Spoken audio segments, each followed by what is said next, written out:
Primary ignition.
Hi, I'm Howie Weed. I was the Wampa Ice Creature in The Empire Strikes Back, and you're watching the Virtual Cantina Network.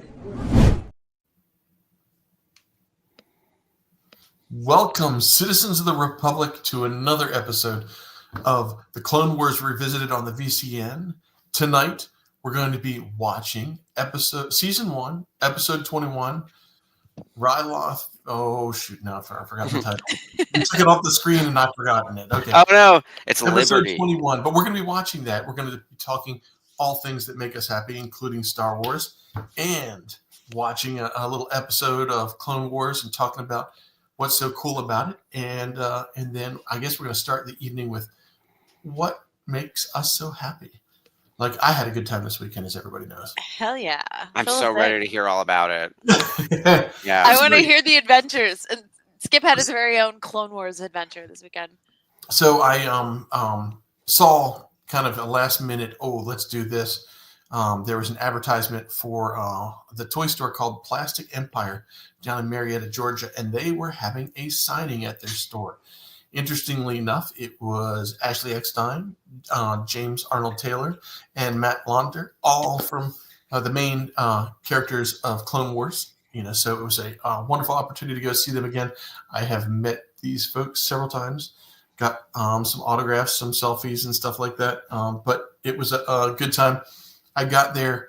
I decided not to get there like first thing. I was like, no, I'd rather be there at the end than in the beginning. And so I drove down. It's about a 3-hour, 20-minute drive. So I got there about 4:30, 4:40, and walked in. And I've got my ticket ready. I've got my 337 helmet with me. And I need to get one of those. Those are cool. I walk in and they say, "Oh, do you have a ticket?" And I said, "Yes." And they said, "General admission or VIP?" And I said, "General admission." They're like, "Okay." And so, as you can, anybody that's been to a con with these three characters knows that Ashley gets the majority of the attention. Everybody loves Ahsoka, which is so interesting because she wasn't so loved when this first came out. But got with it.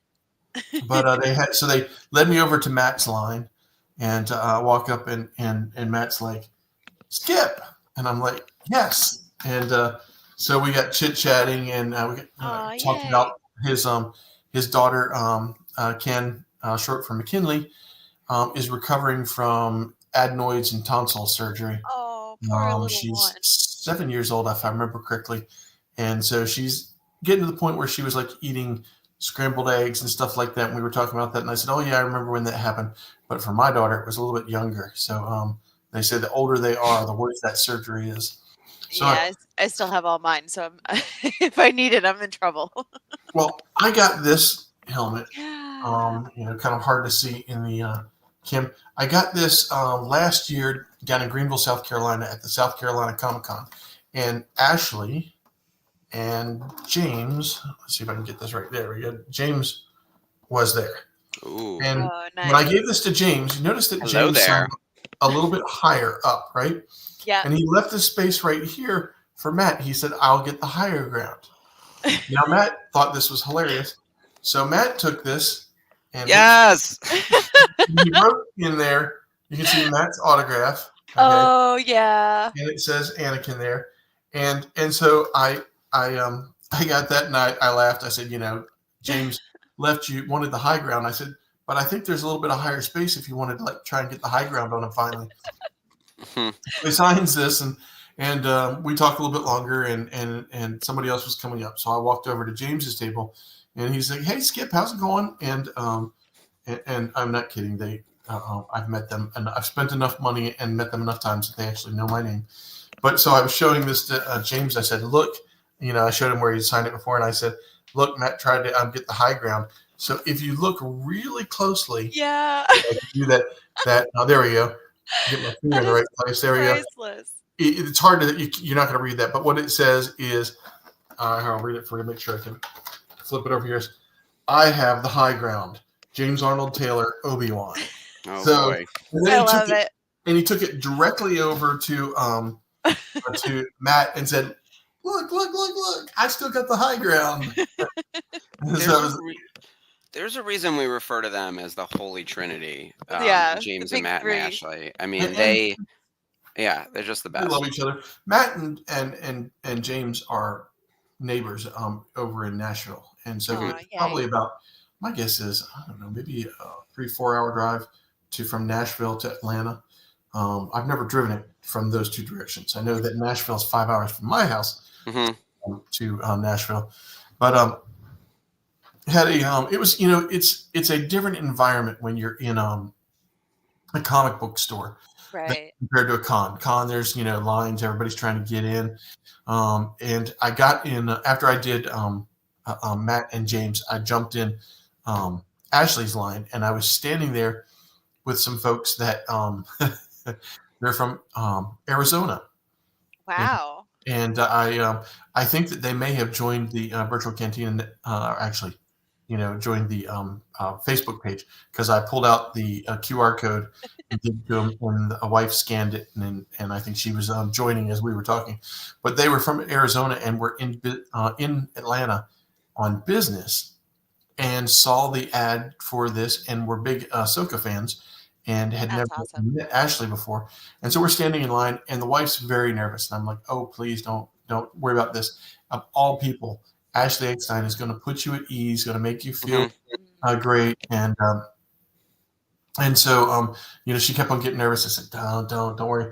It was funny. At one point in time, it was kind of like I could use something, to put in my mouth. And I said, "Do you guys like gummy lifesavers?" And they're like, "Sure." And I said, "Okay, here." So I had my backpack, and I asked them to hold my backpack and my helmet. I ran out to the truck, and then I ran back, and I had a bag that I bought at a gas station on the way in, a bag of Lifesaver gummies. So I was cracking them open and spreading them around to everybody, because nobody had any gum. The goodwill ambassador of the Virtual Cantina Network. It was funny because Ashley was traveling with her sister, who I've met, and she gets up to walk to the bathroom, which she has to go right by us. And she looked at me and she goes, "Hi, Skip." And I said, "Hey, how's it going?" And you should have seen the jaws go, because I said, "Yes." I said, I try not to, like, don't want to come off as arrogant or bragging or anything like that. And I said, "Oh yeah, I've met her a few times." I said, "I would love to say that, I'm obviously I've made an impression because Ashley remembers my name, but Ashley remembers everybody's name." Yeah. Photographic memory. Seriously. But massive brain for that. Even aside from remembering, she will make you feel like you're the most important person on the planet during the time that you're meeting with her. She's very good at meet and greets, legendary in that space. And I think it's truly authentic. And I think she enjoys meeting the fans truly, the way that the same way she likes working on Star Wars. She just loves the people. Yeah, it's when somebody is giving you your time as compared to standing around. So so her sister comes up and says hi. Well, yeah, and the jaws were like, right? It's kind of like, he's not kidding, and he does actually. And so when we got up there, they were in front of me, and so they got to meet with Ashley, and I was watching, and she was just doing her routine, like you said. She was totally focused on them. And they finally said, "Okay, goodbye," and started to walk away. And it was at that moment that Ashley turned and looked at me and goes, "Oh," "Skip." She goes, "How are you?" Which was, I know she knows enough about what's going on in my world. I was like, I gave her a very brief, very busy, putting homes back together. Took a little moment to come down and see you and say hi. And she did if I'd thought about it, I had a print that I had bought, and I'm trying to remember. I could be totally wrong about this, but I had gotten this print. I think this was the print that I had ordered at Celebration in London, and didn't manage to go by and get it, and got the artist. I reached out to her, and she actually looked up my name, realized I'd pay for it, and I paid for her to send it to me. Oh, that's nice. And so this was a transition, because you get those as you would know, Ashley, you get those drawings of Ahsoka that look like Ashley, and then you get the ones that look more like Rosaria. Right. And this one, at this point in time, she knew what was going on, and she did a transition. So it looks kind of like both. It's like the child of Rosario and Ashley put together, and so I had her sign it, and she's like, "Well, what color?" And so we were doing it in white, and she got really close to the edge, and the ink pen was not doing well, and she's like having to like write over her name with the ink pen. And so finally she goes, "I'm going to get you another print. I'm going to get you another print." And I was like, "Oh, you don't have to. No, I'm going to get, which one do you want?" And I looked over there and I said, "The Walkaway," which is, if you don't know, Ashley, her favorite scenes out of all of this is where she's walking away from Anakin as she's leaving the Jedi. The most heartbreaking scene in Clone Wars until season 7 came out. When we get to season 5, it's just going to be us crying for 22 minutes. Yeah. We will be talking about that episode. But that is if we were to wrangle Ashley in, speaking of which, Matt scene definitely was like, yeah, because I talked to him about that. I had my shirt on. I don't know. Did you see the pictures? Yeah, your clothes. I saw no photos. Revisit shirt, and I open up my coat and it's like, look. Yeah, he was rocking the Clone Wars Revisited blue tee that him and Sarah have. I know you guys had worked on James, so I made it a point to work on Matt, because nobody was going to work on Ashley while she was in an event signing. You have to catch her like walking across the con sometimes. I think we kind of did touch on it with her a little bit in Rhode Island, but yeah. Matt was definitely interested in doing it, so we'll get to see him come hang out with us one night. But it was very nice. I was like there was 2 people after me. I said goodbye.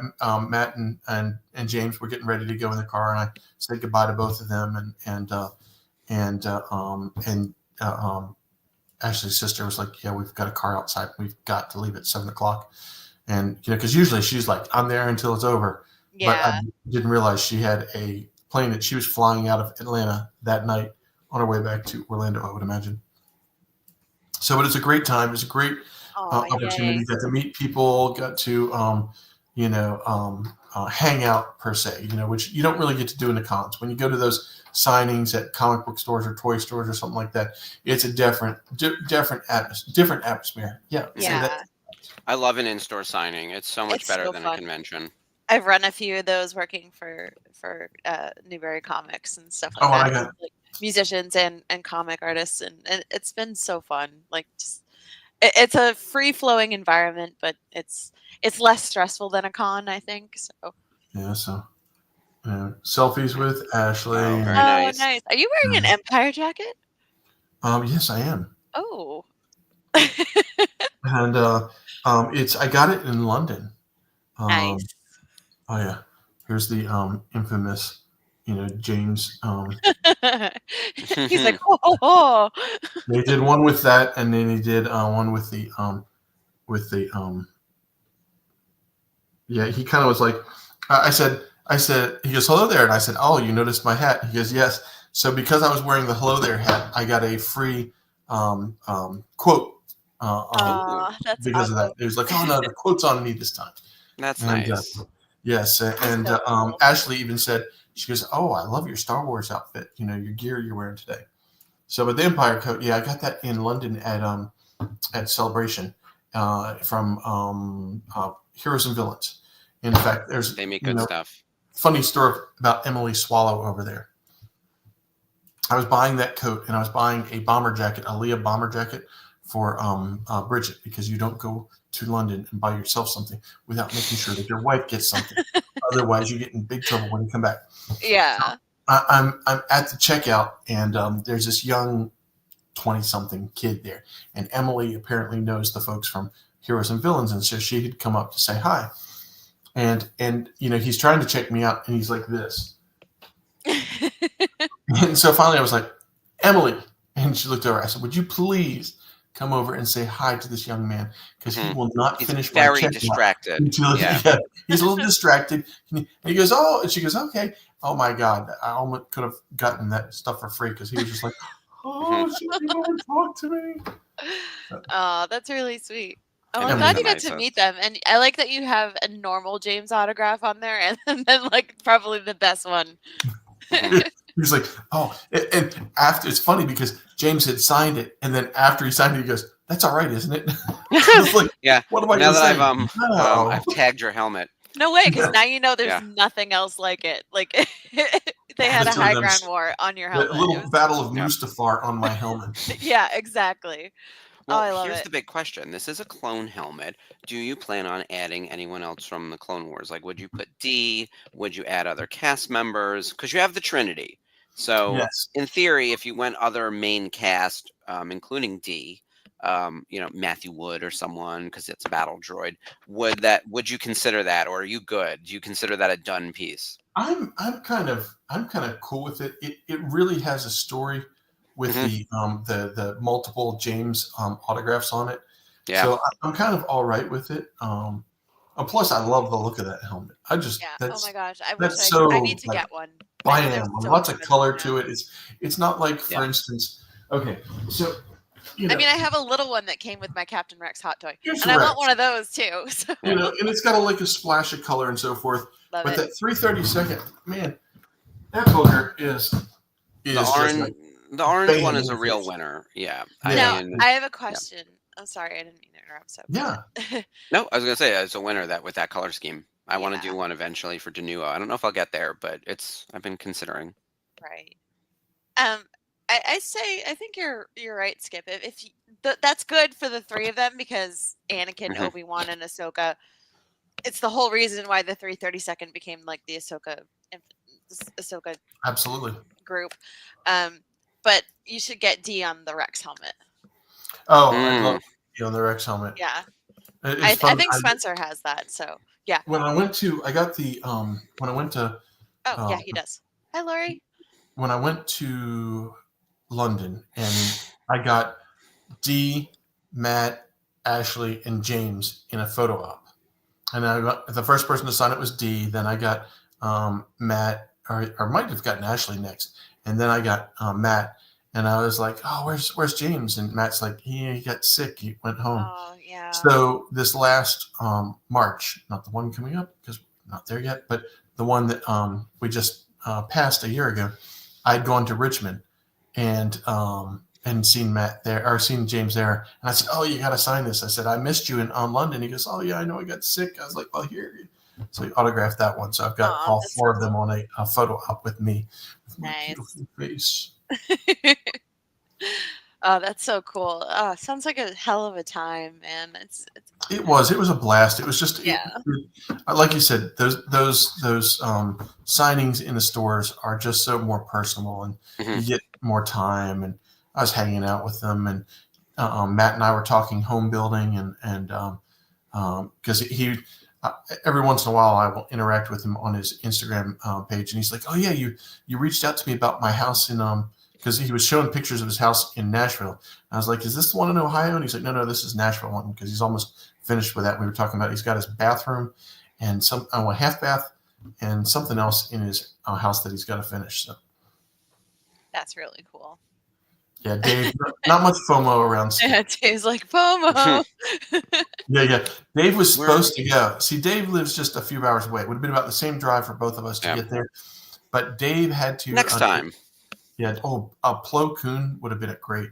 But yeah, adult responsibilities. He had to do some adulting. I've actually started. A few of us, we have a group thread going because we're all trying to go to Montreal, and by all, there's like 4 of us, and it's just like not coming together. But I was like plotting out my convention schedule and things like that, and it's sorely lacking at the moment. But oh wow, that looks I like that. Amazing. So Yeah, see, good. I need to add more stuff like this to my calendar because right now, the only convention I have on the calendar is Rebel Scum Con in Texas, which is very exciting. And there's a slew of us going from the VCN, which is very exciting. And I guess Rhode Island Comic Con, which is a And given. Rhode Island. Yeah, that's Yes, our annual. it's always on the VCN calendar, my calendar. Oh, That yeah, is a killer photo. Yes. yes. He's doing the pose. I Yep, love Yeah, it. that's what I said. I said, "Oh, I want the one with the pose," and he Mhm. said, "Oh, great." He goes, "Apparently, they had this is his own stock. Like instead of where somebody brings stock for it, their pictures didn't make it there, and so he had stock in his house and brought that wow. along with him, and so that kind of typical Obi-Wan pose he had there. So That's so cool. More of that. We need more of that everywhere, and things that are accessible. Not something like a MegaCon, which is like kind of too gigantic. Yeah. And there's a reason there's mega in the name. But I like these smaller scale events with Oh, specific people.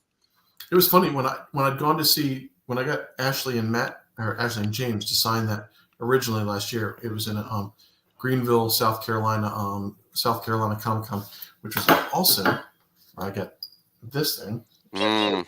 Pew pew. Gotta have some pew pew. And we'll talk about the pew pew in a little bit. But when I'd gone there, I kind of said I walked up to Ashley because talked about being able to get in front of her in 10 minutes, which usually it's like 2 hours to get in line with her. Oh, yeah. And even the line in Marietta was kind of wasn't really long, but it was wasn't like 5 or 10 minutes. And I said to her, I said, I'm kind of surprised you're here. And she goes, oh, I like to do the little ones every once in a while. And I was like, yeah, that's cool. That's give people that wouldn't otherwise get an opportunity to see you to see. And it's less stressful. Like Comic-Con's, like you said, like you could be there for hours after the show ends and still have a line. And this just kind of simplifies it and just makes it a little easier to manage for everybody's sake. So, and one-on-one time is a little more, accessible. But yeah, let's talk about that pew pew. Pew pew. Lots of pew pew going on today, kids. Yes, So I've filled in a few times on the Andor watch along. In fact, up until about 2 weeks ago, I think I was the like everybody. You're the most consistent host. For I was sure. the most consistent host. Yeah, it was not my show. And I told you this is what happens. You raise your hand once, and they'll chain you to that desk. Yeah, they're like, hey. Next thing you know, you're pushing buttons. Well, there was one night that it wasn't supposed to be me, and all of a sudden I get a call. I think one night I got a call from Dave. One night I got a call from Spencer. Hey, can you be on the show tonight? I always start laughing. Yeah. Meanwhile, I see Sherry in the chat. She's next on the speed dial. Oh yeah, yeah. Right Girl, you'll be hosting the Nerf Herders soon enough. Yeah. I want to see Sherry on the Nerf Herders. Oh my God, they would love her. Those two boys, I love them so much. I think their show is so fucking funny. I mean, they're just like a very different vibe than the rest of us. One, because they're brothers and they don't live together, so it's almost as if they don't talk all week, and then they just like dump every piece of information, family related or friend group related or Star Wars related or not. And I was like, do you guys not talk for the other 6 days? I'm in the chat. I see you both. It's funny. But like, I know we intentionally try not to bring up Star Wars specific stuff that we're going to do on the show in our conversations. And there are times when Ashley and I will get started like, save it for the show. Like we've done that before where it's like, I need to know everything you think about this tomorrow. Yeah. Yeah, it's very that.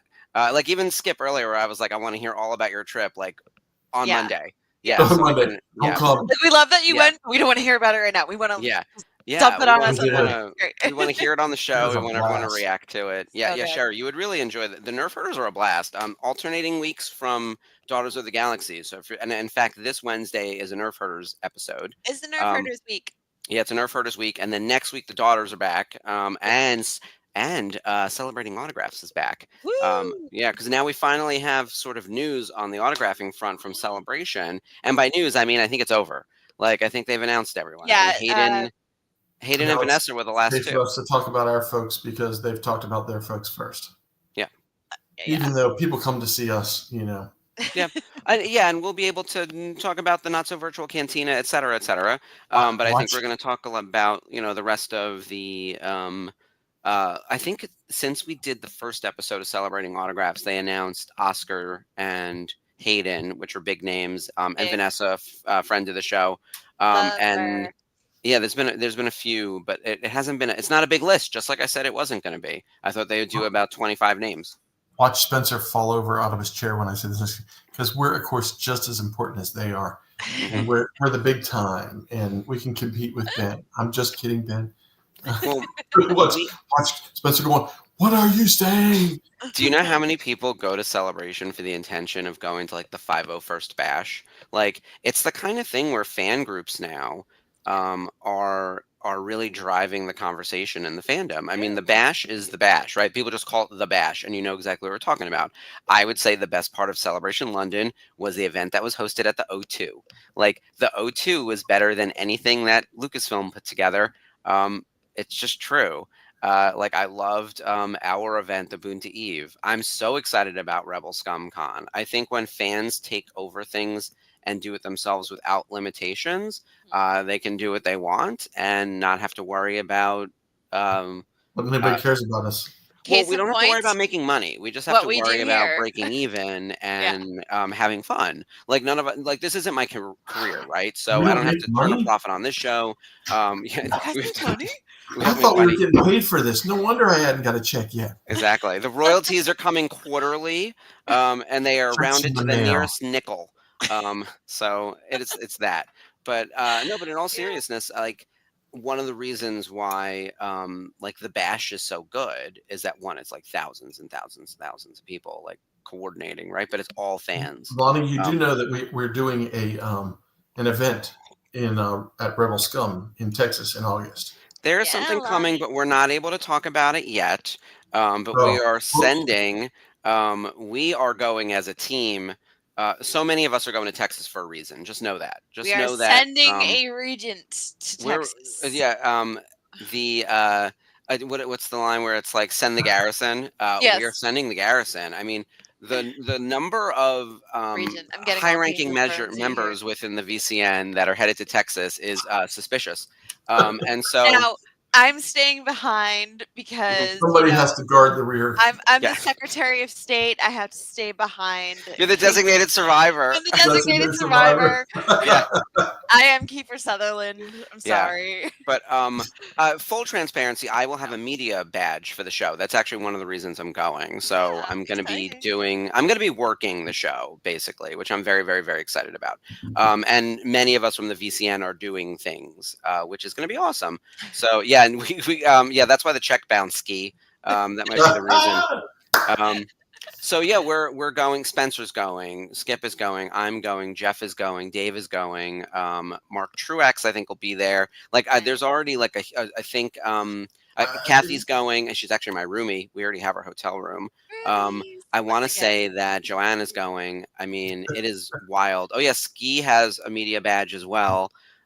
So something's afoot, right? Like, we're not really ready to talk about all the details, but I will be very busy that weekend, so yeah, unfortunately, I it's will not Ashley's be in going to hold Texas. things down because I I will fly out be that Thursday, taking and I over think here. most of us leave that Thursday, and the show is Friday, Saturday, Sunday, or whatever it is. And gotta I get think back I'm going in to try to time, red please. eye back for Monday. Hell yeah, Dave! Rebel Scum Con eats man. Ashley inherits the earth. Exactly. Look, it's going to be Right. 140 degrees in Texas in August, so as long And as I it'll don't, be Really all 85 melted. and humid as fuck in yeah, Boston. true. In Connecticut. Yeah. Lonnie, you should definitely make your way south to Texas. Yes. Yeah. Yes. Yes. I Get think in that Is satchel. Mike coming? Live I feel your like life. Mike is coming. I gotta check, but I gotta reach out to him and double check who's coming. But all right, so so Celebration is 50 days away ish, right? We are 50. in it. It's about. I don't know the About. exact number, but it is very, very, very soon. Rebel Scum Con, we have a while, but we're ramping up on all of that, and more information is coming. We're so excited about that. And of course, we have Rhode Island Comic Con. So we have 3 gigantic events already on the calendar for this year, and it's only February. And more is going to come. People are going to San Diego. There are going to be people going to New York. Yeah. We have all of those events in Massachusetts, like we always do. And then there's C2E2, and then a bunch of the other, I'll say, regional shows. And in fact, like we had a ton of people at MegaCon already. So Yeah. it is a con-heavy year for us. And I think we're going to need to start just doing a show where it's like, where are we this week? Like fucking Carmen Where in Sandiego. the world Where's the is VCN this virtual week? Katina? Yeah, it's going to be that. I need my hat. Get your red Galaxy wide Con Raleigh, yes. When Dave is and I- that? Remind Dave, me. April and I and David Lewis will all be representing in Galaxy Con Raleigh. I'm going to look Oh, that up. yeah, When is when that is again? July? I forget. I'm Dave pulling it wins up. Galaxy Con. But so, and before we get into this, let's not forget the Pew Pew. We got the Andor preview came out today. Yes. Oh, real quick, GalaxyCon Raleigh is July 24th through the 27th. So that's probably 2 weeks after San Diego. I have my tickets and my hotel reservations. Very nice. So, but yes, there is, because for those of you who watched Skip on the first 2 or 3 episodes of Watch Along for Andor, will have heard Skip say, yeah, okay, good, but not my thing. Because there was no pew pew. He'd say it. And now it looks like we got lots of pew pew. They heard Skip. There's so much pew pew happening. My internet celebrity has struck, and they listen to Ski Pruckle say, we need more pew pew on the Andor. Yeah, the for those who don't know, and live under a Star Wars rock, the Andor trailer previewing it for March 4th release dropped today. So many crazy things happening. We see Bix and Cassian up to no good. We get flashes of Orson Krennic. Men Bendelson is back. I always purposely mix. He looks great, by the way. So good. Good. We see your boy Cyril and his mom. And his mom looking all sharp. Yeah. Oh and Deidre Miro looking like she had the worst day ever. That was me last week. I was literally banging my head on my desk at one point. No. Because Toy Fair's days away, and there are like little things where it's like I just you lose it. She looked like she was having a terrible day, and look, I still love her. I could fix her. Denise Go is like, she's so good. That's what I said. Yeah, Spencer says, anyone else think Mon Mothma was singing I Want to Dance with Somebody at her daughter's wedding? Yeah, that definitely looks like her daughter's wedding. It's definitely the wedding. There's no way else. Meanwhile, it looked like she was on the verge of tears in that second. Someone else was doing like very quick, like pause the frames, and she's definitely got a face where she's like, she knows she's like selling out her daughter or whatever. Screen Crush already did their 20-minute recap of that, so that was really cool. I got to watch that for a bit. But yeah, we see Bix come back. We get a shot of K2SO. Cassian in a new jacket, which he looks great. 3 different jackets. Phenomenal. Yeah, he's and he used a gun in every one of those. Blam. Our boy Saw Gerrera is back, tying in. And if you watch the Screen Crush video, if you go on YouTube and check out Screen Crush, he delves into the tie-ins between Andor and Rebels. As well a lot as of like, rebels. Did you think it was Lethal with all the wheat? I did. Well, I kept calling it wheat, and I'm like, no, it's grass, but it's okay. I know, but it's the wheat fields. The wheat fields of Lethal. Like, there's nowhere else. It's that or Kansas. We got 2 locations. So I'm sitting there going, okay. Yeah. But it looks so good, you guys, and I'm so excited. We get our girl Adria Jana back. Mon Mothma, Genevieve, just absolutely looking stunning. Yeah, the woman is ageless. Oh, perfection. I love that woman. So much happening. Cassian looking like Luthen out of nowhere. Yeah. It's just... Yeah, crazy. Sherry, I'm going to put your comment up because if we go to live action Lethal, which they already built for, Ahsoka, I will scream, I will cry. And I don't want all of those, like, everyone was like, who are we going to see in this season? Ahsoka's out there, Bail's out there. I don't need to see any of those people. I love the fact that I'm pulling up the IMDb over here. The only returning cast members were, from like the prior stream of content would have been Cassian Andor, Mon Mothma, and K2SO. Like, no one else was an existing person. Right. They're all new people, and we fell in love with all of them. I'm glad we have a Cyril and a Deirdre and a Luthen, like all of these people to like We just, Selling I don't stuff. need to see like the cameo Easter egg, like action figure hour kind of nonsense when this show is much deeper than that. Oh So, yeah, and yeah. you see Saw getting loud and crazy. So hmm He's starting to break. Yeah. Well, we're going to get those time jumps. So the way they explained it was that every 3 episodes is a year. So they're going to come out in 3 episode chunks, it seemed. And there'll be 4 3 episode chunks to give us the 12 episodes. So 4 weeks, it seemed, to get the whole series, which I think is too fast. I really want it to be 12 weeks. yeah, I was gonna say how many episodes are we getting in a night, 12. and how Well, I think we're getting 3 a night is what it seemed like. All right, someone in the comments, correct me if I'm wrong, but that's yeah, how because I understood this. I don't Was want that the episodes to be 20 minutes. It's just Yeah, I think they're still going to be like 45 minutes, which it means we're getting a movie every week. But yeah, like that's the way I understood it. Someone correct me if I'm wrong, but like I believe that we're getting 4 weeks of content, which is not enough. I thought we were going to have 12 weeks of content. yeah. I mean, that And would be the smart way. I don't understand what they're doing, but I think that they're creating a runway for something else because I assume on Disney Plus they need to keep things clean from Marvel to Star Wars to Marvel to Star Wars. And I wonder if they suppressed Star Wars a little bit to make room for a Marvel thing Well, leading up they to have Thunderbolts or something. I don't know. no, because Thunderbolts is a movie, but But is they there have something coming out on Disney Plus? I don't know. they Um, have Daredevil Born Again on March 4th, but that's by yes. the time April 22nd goes around, it'll be most likely done. But I um, don't know. 12 weeks. What was on the Google Doc? I know. That's what I'm nervous about, Dave Yeah, O'Neill. I planned it's out 12 weeks freaking for us this. out. I'm going to So, cry if it's only 4 because I also can't watch all that in a night. Like, I'll lose my mind if I have to watch yeah, 3 and I'll episodes be of like, TV. la la la la la, la, no internet, no I think you're spoilers. gonna lose people. There's Yeah, no way I can watch, especially if it's 45 minutes. I can't commit myself to an hour and a half the night that this shit drops. Like it's yeah. just not feasible. Um, It just Meanwhile, we do need to start the episode because, Yes. and then we're gonna come back to Andor because I actually think it ties into the episode really well. We have a really good one tonight, and it's for everyone who's joined us the last couple weeks. We've been visiting Ryloth, which is a really important location in the Clone Wars. We're now at the 3rd part of this, Liberty on Ryloth. This is part 3 of a cute little trilogy that we've been watching, and it's really given us a lot of background on this planet and these people. And we knew nothing about uh, about anyone here until we landed on Ryloth. Right? It's the that's kind true. of thing where the Twi'leks didn't really. In Return of the Jedi, they just had a look. They didn't have a background or a history or anything. But now we're coming to the end. And by the way, I should mention that Colin can't make it tonight. He had like a last minute emergency he had to take care of, but he will be joining us for an episode in season 2. And he's also offered to pop in as needed as a replacement if we need a fill in or something. He had a really fun time with us and Oh really yeah, enjoyed it's good every to one of have the him. comments. Yeah.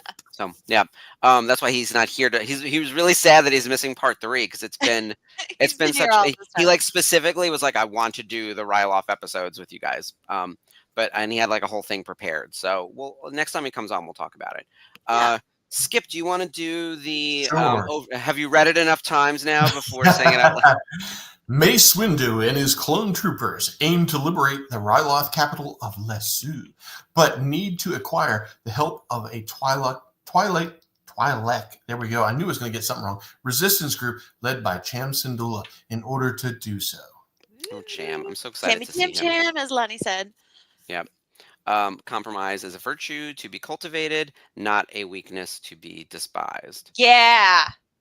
I'm gonna put our overlay back. Unprecedented times. Give us the countdown, sir. Yep. All right. Oh yeah. Let's find that too. Click, click, click. So Click, everyone, click. queue up your Disney Plus and get ready to watch the Clone Wars, season 1, episode 21, Liberty on Ryloth. And here we go.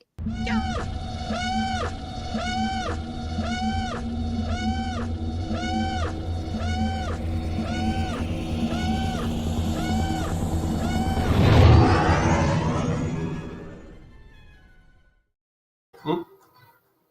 Make sure your volume is down. Yeah. So don't get in trouble. I would like to not go to prison today. But yeah, this episode. I'm not made for prison. Yeah. This episode introduces the Syndullas, or at least Cham Syndulla. We get the closure to this arc, which has been a really good one because we spent the first episode arriving at the blockade and figuring out our way in, and then episode 2 dealing with like it was called the innocence of Ryloth, where it was like literal human shields prisoners, the Twi'leks, and now we're gonna free the people. So Obi-Wan's there, Anakin is there, Ahsoka is there. We're dealing with Wat Tambor, who is a really cool villain. We've obviously got a lot of clones. But yeah, I just love this whole arc. I think it's so well done, and it really encaptures like what this show is supposed to be about. Yeah, these tanks, like just straight out, targets. And we got Mace Windu in here. Come on, using the Force to break windows. Windu breaks a Windu. Sorry, I had to, you guys.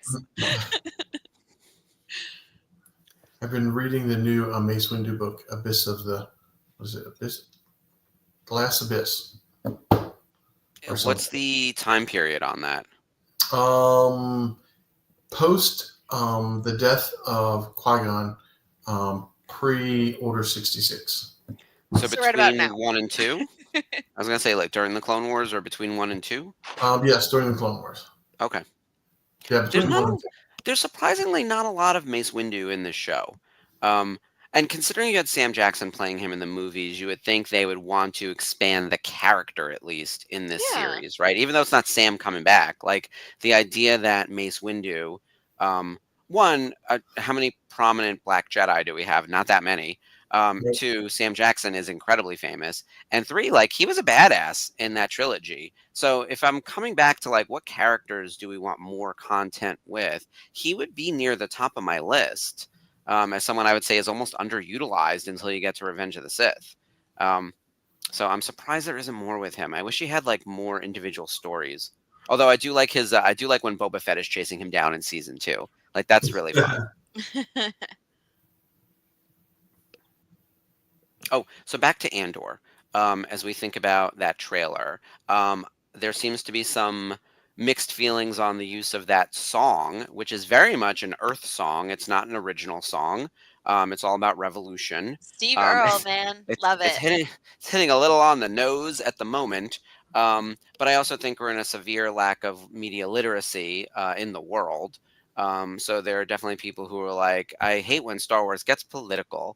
And it's like this Star Wars is built on politics, and this show is about politics. And this show is not just political; it is like revolutionary, overthrow your dictators, anti-fascism political. It's not subtle.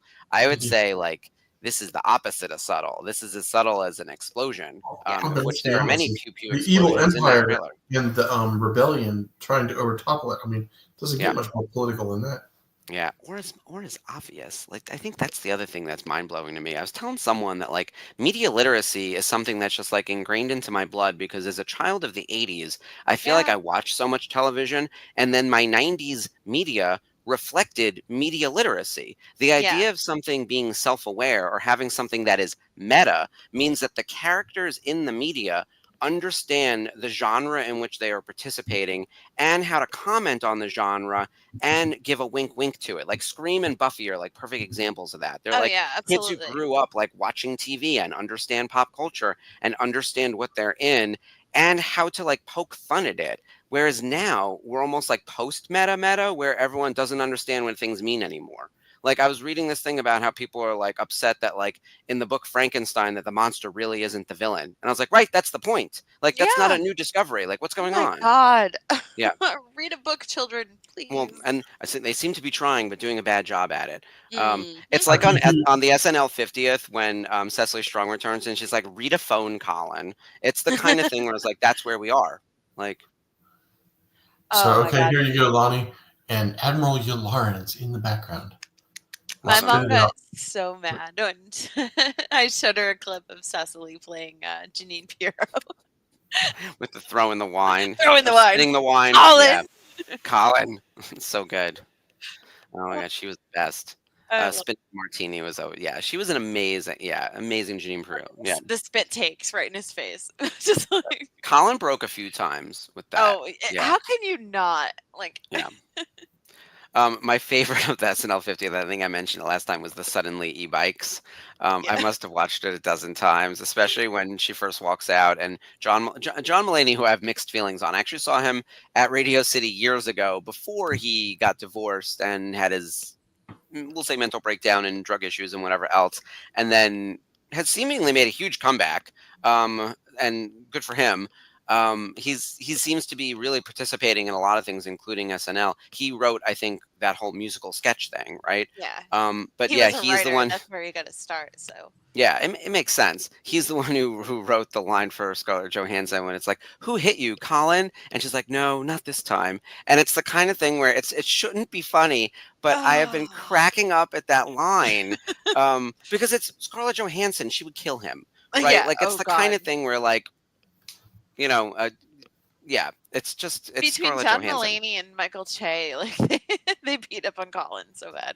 Yeah. Well, and Love I them. she's mean, also, it looks like she was injured because she was hit by an e-bike, and that's the idea, right? She was run down on the street by the e-bikes that are everywhere in New York, Oh my God. which Yeah. People I was don't pay telling attention. someone, like, those little musical numbers, like the one where it's like getting the gallon of milk at the Duane Reade at Penn Station, it's so New York. Like, I don't understand if anyone around the rest of the country finds this funny. So, who's in the chat that's not a New Yorker? Almost everyone. Lonnie, Skip, Dave, Sherry. Does any of that stuff from SNL actually hit? Like, when you watch that skit, especially the e-bikes one, was I that go to New funny? York a lot, so I Yeah. thought it was funny. But Did you know the reference? Skip, what did yeah. you think? Like, I, it was like, okay, I get it, but because it's not a like day to day experience, I don't get the blah, hmm. Right. the New I've Yorkers do. been I've been nearly killed by an e-bike, both in my car and as a pedestrian.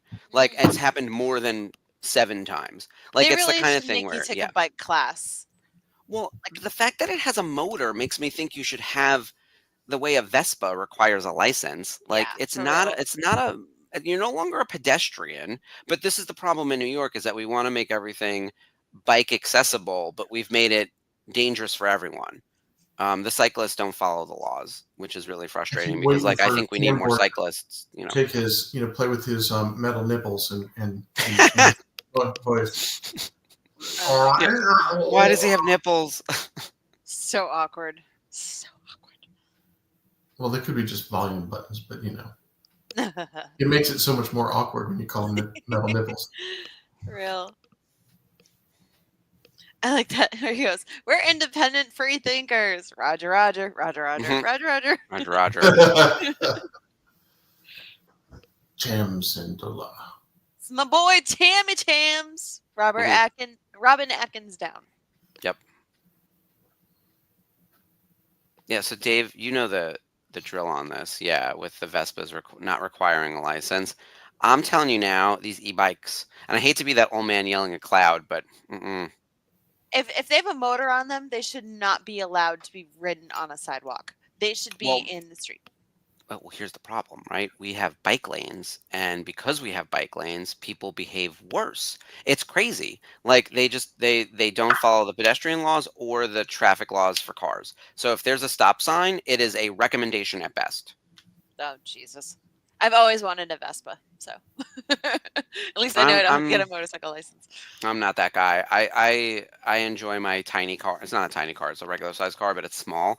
But I don't want an SUV and I don't want a motorcycle. I just want like a normal car. Hey, it's a blurg. You gotta love blurgs.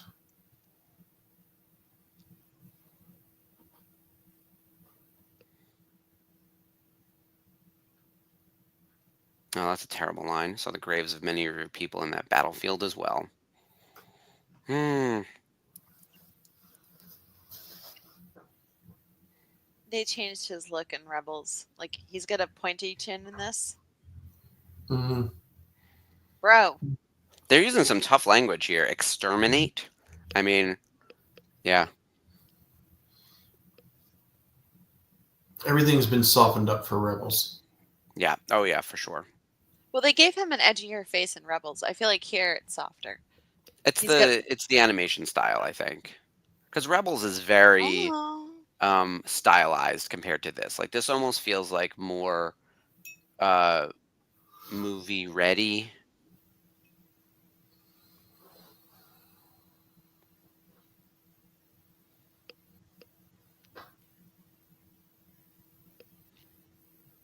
They're like waving at the spots.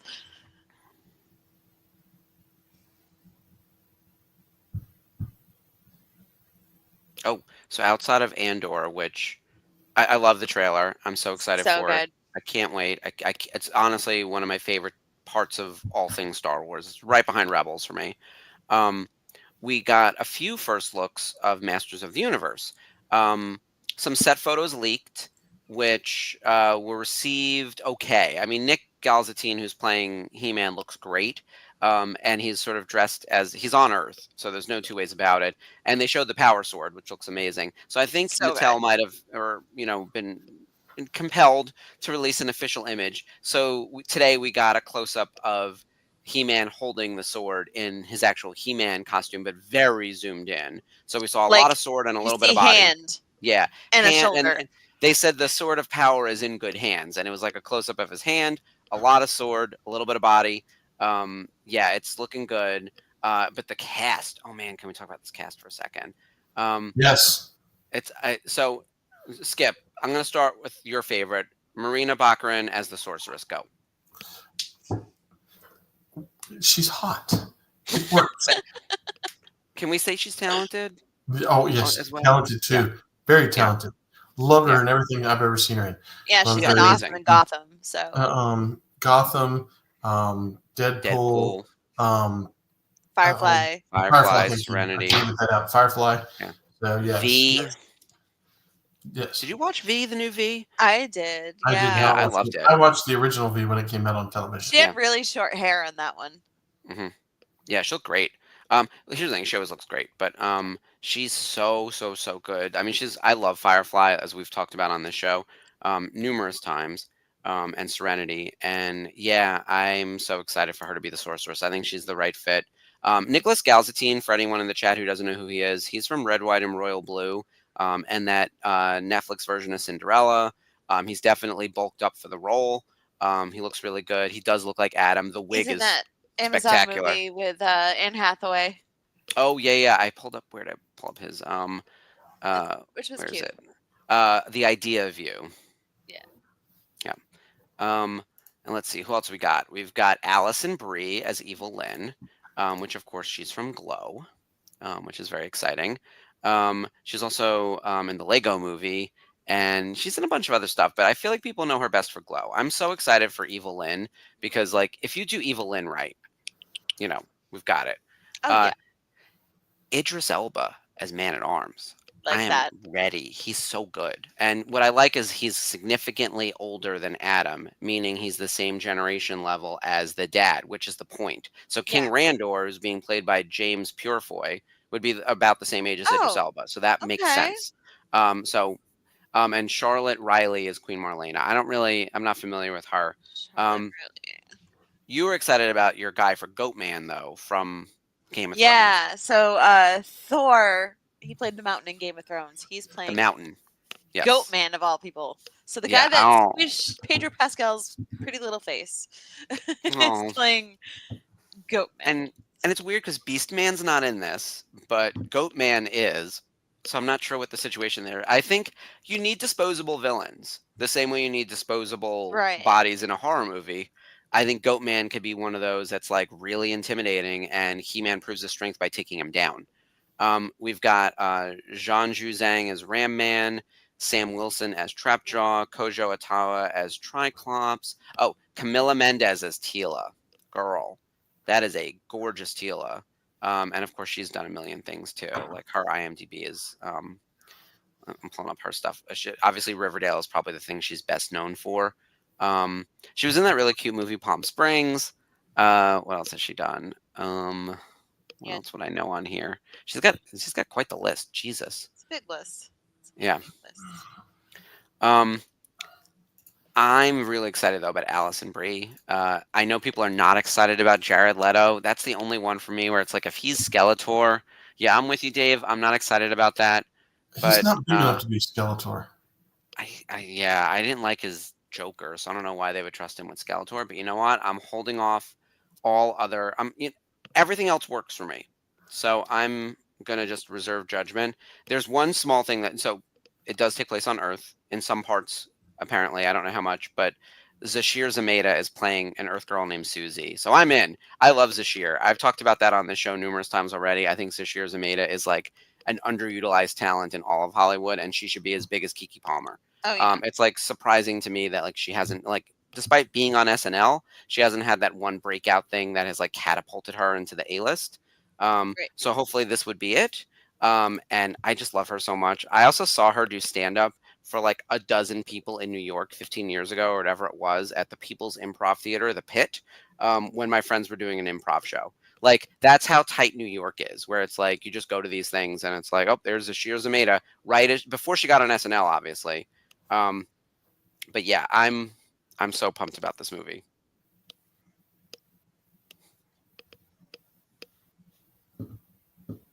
Oh, Dave, I'm good with not having more Hamill as Skeletor, thanks.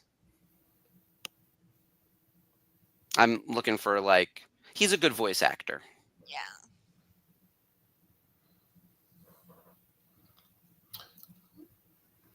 A little Hera.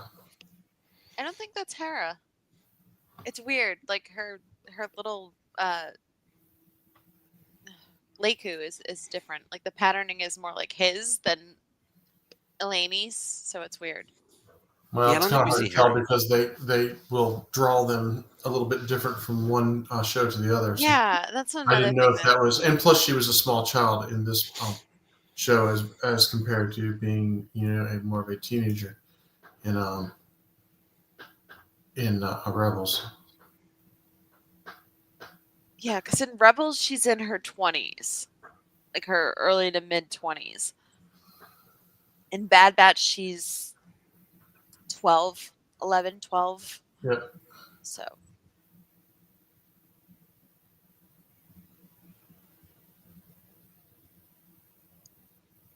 listen to the blurg.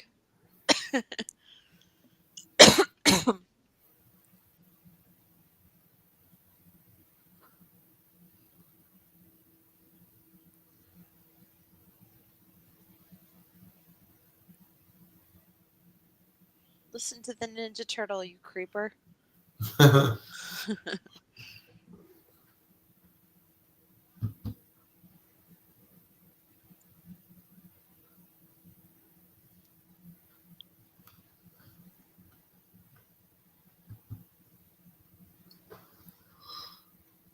Excuse me.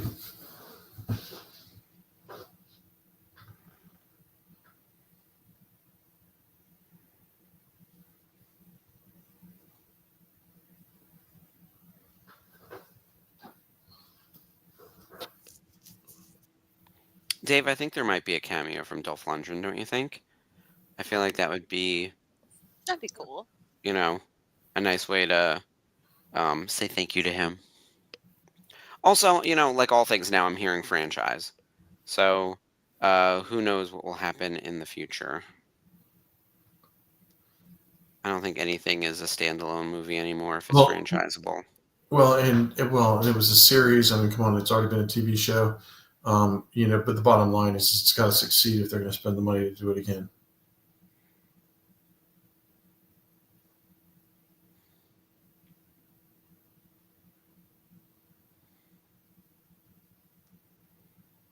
Oh, this was the picture that got posted for.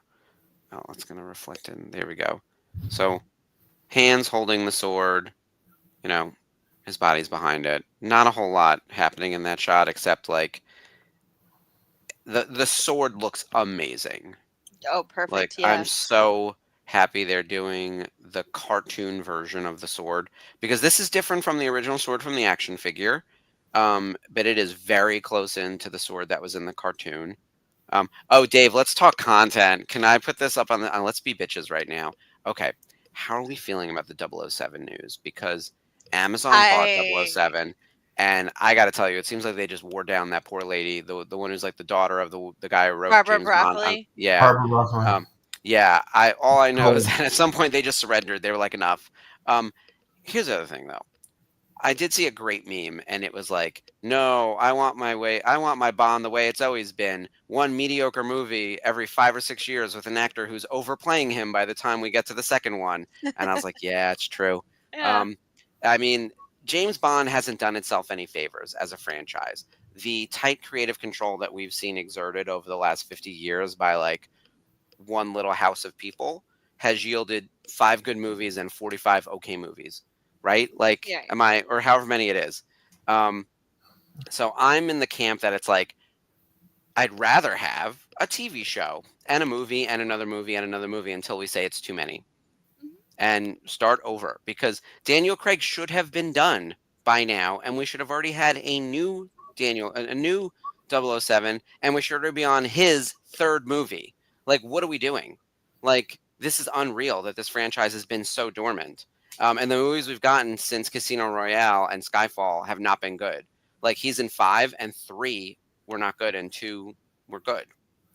Well, I'm sure Kat wasn't happy about it. She's a purist. I think that they'll actually have merch now that it's owned by Amazon. Because tell me what James Bond merch is out there. Hot Toys is putting out a James Bond figure. Finally. Yeah. Right? I don't know how many or which ones. Nothing. They announced that they have the license and they're going to put out figures. Yeah. So it'll be really exciting to see who they put out. Mm-hmm. Here's the thing. They already missed the boat on Aaron Taylor Johnson because they waited too long, and now he had a giant flop for Sony. I just watched Bullet Train for the first time before I came on the air. So he would have been an amazing Bond, and they fucked it up. So I think huh? Which one of his Bond? Craven the Hunter. Oh, yeah. It's Quicksilver. Yeah. Whereas now, funny enough, I actually think, you know how like Aaron Taylor Johnson and the one from The Bear. Who's the one from The Bear? Oh God. He's another one with 3 names. Yeah. Stop having 3 names, people. We have to remember them too all. Many. Yeah. Give me Idris or give me Henry. I do not want Henry Cavill, and everyone should stop with that. I would like to see Jeremy Allen White. Yeah. Jeremy Allen White and Aaron Taylor Johnson are each other's Warriors. So yeah. Wait, Kat was excited about merch. Yeah, exactly.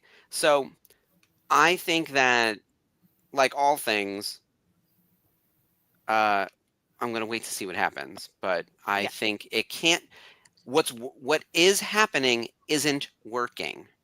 Corn Sweat. No, they're not gonna. Here's the thing: you're not gonna cast Superman to be Bond. You're not gonna. Corn Sweat. Yeah, that was a sarcasm. If you didn't catch it in the typing, let me explain it to you.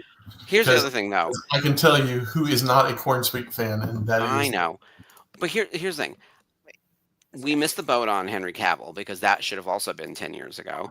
But not only that, like he was already in a Mission Impossible, and he was already in Man from U.N.C.L.E. If you want to see him as James Bond, go watch Man from U.N.C.L.E. Like, what are we doing? So I would like to see someone young and British and someone in their 20s becoming Bond. They should start over. I know the first book was Casino Royale, but find one of the older books and give us an origin story about his first mission and make him in his 20s. The Kingsman had the right idea of that, right? Like that idea. Yeah. Like, let's start there. And he doesn't need to be as jacked as a Henry Cavill. He needs to be slippery. Like, he needs to be someone who's smarter, who knows how to use the tech, who loves his gadgets, who also is very suave. Like, and I think has to charm his way out of things. Like, Henry Cavill has the charm of a cardboard box. I'm going to be honest. Like, he's super sexy because he has muscles. He's not charismatic, I don't think. And that takes us to the end of the episode. Congratulations, Ryloth, you're free. Yeah. I have to Idris missed his window. Yeah, Idris is too old. That's the problem. We waited too long. Yeah, look, if he needs an older mentor, a former agent, here's what 002. Kat said it has always been been a somewhat known actor who takes on Bond and becomes well known because they became Bond. Yes. You know, Sean Connery blew up after he started doing Bond and became the super actor that he was. Roger Moore was not that well known. He'd done The Saint and a couple other things, but he was not that big and became big in doing Bond. Daniel Craig had a few movies out, but became a super big actor because of Bond.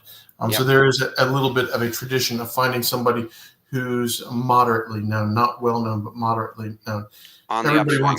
everybody is hoping for a really good Bond, so that's why they're picking through the very well-known actors, because they want to find somebody that they think would be excellent in it and not have to go, as the new Bond comes on. Because Daniel Craig was, let's be honest, Daniel Craig's a very well accepted at Bond, but when he first came out, he had blonde hair, and they were like, "There's no way." He was short Oh, too. yeah. He was short. My They were uncle like, was he's big too mad short. about that. Yeah.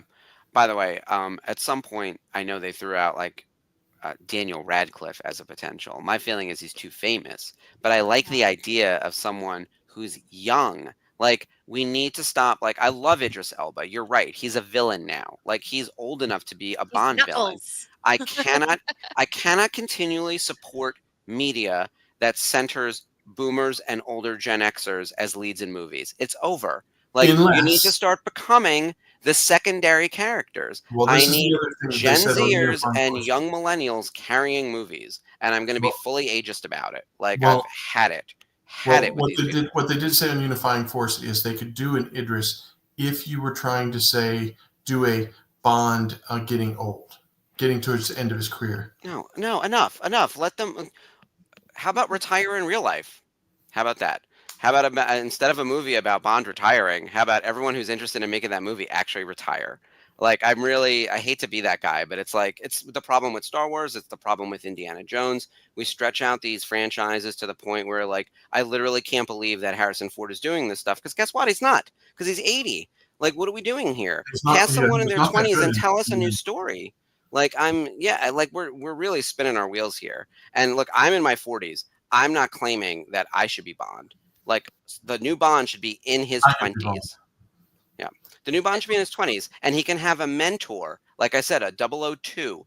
That's where your Idris Elba can come in. And you know what? Another former spy should be the villain then. And that's where you can bring in, like, one of those other fan casts that someone wanted who's in his 40s. If your age starts with a 4, you are not James Bond. Get the fuck out of here. Like, what are we doing?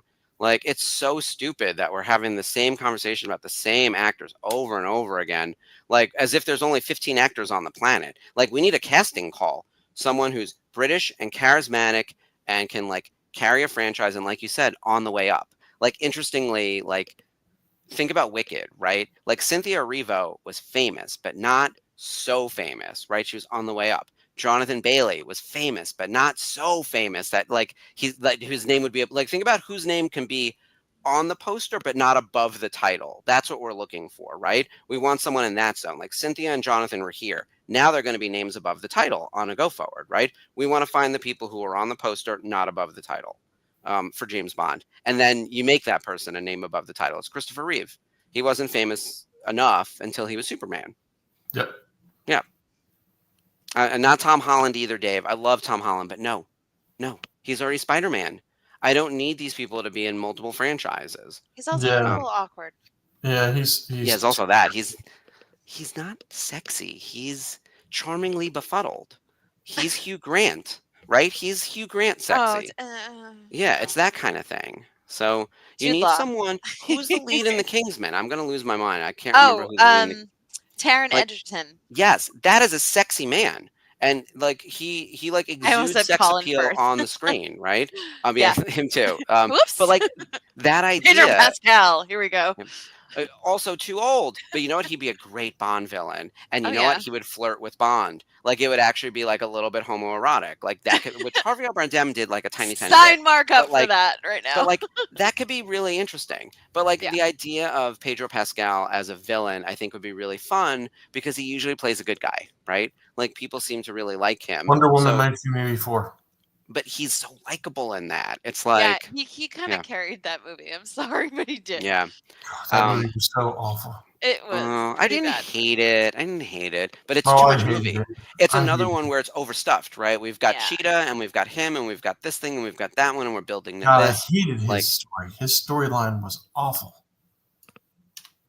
Yeah, Kingsman. There was someone else in that movie I liked. Samuel L. Jackson. Elton John. Kingsman: The Secret Service. Where's this cast list? I'm looking for Colin Firth is actually top billed. Taron Egerton, Michael Caine, Mark Strong. There was another young guy. Was it Jack Davenport? Is that who I'm thinking of? I haven't seen the movie in a long time, so now I'm like just trying to remember who's who. No, that's not him either. I don't know. I lost my train of thought over here, but like the idea of I someone. saw they were throwing up names of like what was it? And they were throwing up some female names. And one of the female names was Florence Pugh. Pew pew. Here's the thing, though. She's already the Black Widow. I love her. Yeah. Again, like we're coming up with the same 15 names, right? Yep. And by the way, I'm going to be steadily in that camp where you know me, I'm the most left-leaning person on every issue. We need a male Bond. Like one of his whole traits is that he like seduces women. Like if we're talking about the character of Bond. Now, if you want to talk about who's 007, like that's a different conversation. And Right. there could be And it was numerous people Lashana holding the Lynch moniker. in No Time to Die. And I thought that was Yeah. really well done. Yeah, that was cool. So I think also like M is the best part of like the whole Bond franchise around her. Daniel Craig, and that's Judi Dench, and she's Dame 120. Judy. Yeah. So let's let and by the way, she's old, who I just said can't play Bond, and she's female, who I just said can't play Bond. This is going to be the poll clip, by the way, that Scoop's going to put up on Instagram. And so that's where like that's the perfect fit where you would take like, okay, we have by the way, like I think Bond can't work alone. He needs other agents with him. Give us a mix of agents: older, younger, male, female, non-British. Can we get someone from America to pop in? Like I think the way you make this franchise more accessible to a global audience is you pull in. You need to have a more diverse cast. James like Bond had a CIA agent. Felix was in a lot of those movies. Yeah. The Connery days, I'm thinking. Right. Yeah, the Connery days. Felix. Wait, was that also in Moonraker? Was he in Moonraker? Because I actually really like Moonraker. It's such a stupid one, but I love Moonraker. Hey, everybody's got their Bond. It's fine. You go, there are good Bond movies and there are not so good Bond movies, and it's and then there are ones you just love. There's a really bad Bond movie that you just love to death, like Moonraker. Yes. Moonraker, here's the other thing. Yeah. Bond should be preposterous. Like, it should feel so stupid. That's the thing about Bond. And I don't want like a dark, gritty reboot of Bond. We kind of got that with Casino Royale, and I thought it worked. But then after a while, it's a slog. Like, Quantum of Solace felt like a lot of Quantums and a lot of Solace. Like, it was really dragging, and it was really painful. And and Skyfall was great too, but like it was so depressing. And it's like, oh my God, can we just drink martinis and have sex with strangers? Like, what are we doing? Like this is a really fun series of stupid books. Like there should, which is why The Kingsman works so well. There's like the whole joke at the end is he has sex with that girl. Like that's the running joke of that movie. Like it's so dumb. And I feel like this is where media literacy comes in, right? Like not everything is as serious as a heart attack. Andor is very serious. James Bond is not. Like we're gonna get to James Bond, and it should feel dumb. It should feel very dumb in a lot of ways, and it should make no sense that any of these spy plots are working. But like here we are, and why is James Bond a known spy? That means you're bad at your job, sir. Like everything about it doesn't make sense. So just lean into that. Yeah. I want cars that turn invisible. I didn't hate that. Like, yeah. Pierce Brosnan, I loved it when he was going to be a great Bond, and then they fucked him on the Remington Steel contract. But I was so excited when he became Bond, just because I wanted him to be Bond earlier. GoldenEye was really good, and of course, one of the greatest video games of all time, right? So this is where, when I think of Bond, like I realize that Pierce Brosnan is probably not most people's first Bond. I remember going to the theater to watch the Pierce Brosnan movies because I was in high school or whatever at the time, and everyone had the video game, and it was like, here's the thing, like if it's in the pop culture when you're the right age, that's who you're, kind of like your Doctor Who, like who's your doctor, but like. James Bond was actually a big part of the pop culture when Pierce Brosnan was James Bond because of the video games, because of the American grosses. I named my cat after them. Yeah. Like we're not there now. James Bond doesn't mean anything to anyone now. Like unless you are British or unless you are a cinephile, unless you are someone who really loved this franchise from years ago. But I don't think that this is not Harry Potter. This is not Star Wars. This is not Star Trek. Like this, it's not a franchise that's active, or it's not even Doctor Who. Fan, if you don't have what do they call them, rabid fans, then you're not really that big. My friend has a 007 tattoo on his arm. I love you, Dave, but I'll go 10th Doctor also. Yeah.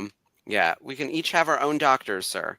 But yeah, I'm excited about the Bond news, not because I think we're going to get the best Bond movies ever, but I think we're going to actually get Bond movies.